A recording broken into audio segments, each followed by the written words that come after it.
Bonjour, bienvenue sur la construction du réseau de Wissenheim et de son extension. Donc là, j'ai mis de la magie grasse et j'ai commencé à procéder à la peinture du sol. Donc là, la première étape de mise en peinture est faite. Ensuite, après, il va y avoir encore un peu de weathering. J'ai commencé à mettre un peu l'inclusion de la végétation autour des pierres, là-bas. Il y a encore du travail à faire, hein, c'est loin d'être terminé, mais on commence déjà à voir un peu comment l'ensemble qui a été montré dans une vidéo précédente s'intègre bien. J'aime bien ici, vous voyez, toutes ces pierres et ces fissures ici qui indiquent un peu comment ça s'appelle, une fracture quand ils ont percé la voie de chemin de fer. Et j'aime bien cette idée. Donc du coup, là, ici, on va un peu oublier la façade derrière parce qu'il va y avoir encore de la végétation qui va venir ici. Et donc là, comme la peinture est encore fraîche, il ne va pas y avoir de traitement ce matin du décor, mais déjà, on commence à avoir une scène qui est assez intéressante.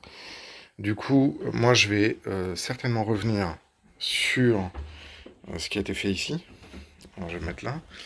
Voilà, donc là, on a une autre étape, c'est-à-dire après la peinture, on vient mettre euh, de la terre, du sable, des cailloux. Donc là, on est vraiment sur l'étape d'aménagement.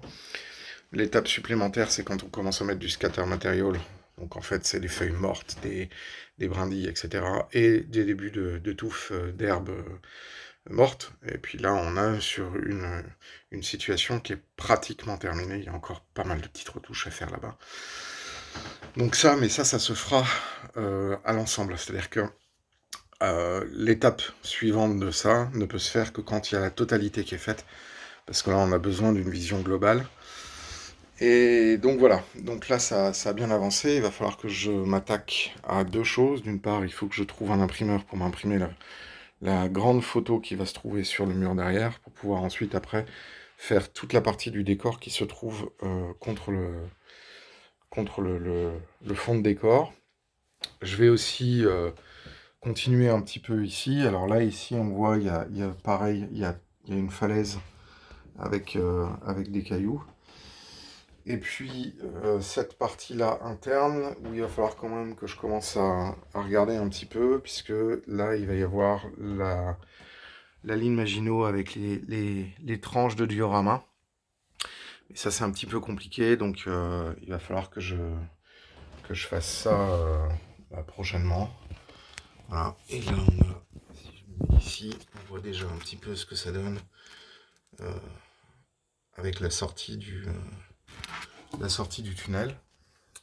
Voilà. Donc là, on a une belle vision de l'intégration de ce qui va être. Je suis assez content dans l'ensemble de la scène que ça va être. Il va y avoir des arbres, bien évidemment, des buissons, et puis un peu de comment ça s'appelle, d'aménagement divers. Voilà. Donc là, c'est là où j'en suis, au mardi 10 août au matin. Si vous avez aimé la vidéo, je vous invite à laisser un commentaire, dans la section commentaires. N'hésitez pas non plus à me poser des questions sur des étapes antérieures. Je vous invite à laisser un petit pouce bleu et à vous abonner à la chaîne si ce n'est pas déjà fait. Et je vous dis à très bientôt pour la suite des vidéos décors sur l'extension, puisque c'est essentiellement ce que je vais faire pendant le mois d'août. M'occuper de l'extension, m'occuper des câblages et de la mise en situation. Et je vous dis à très bientôt pour une prochaine vidéo.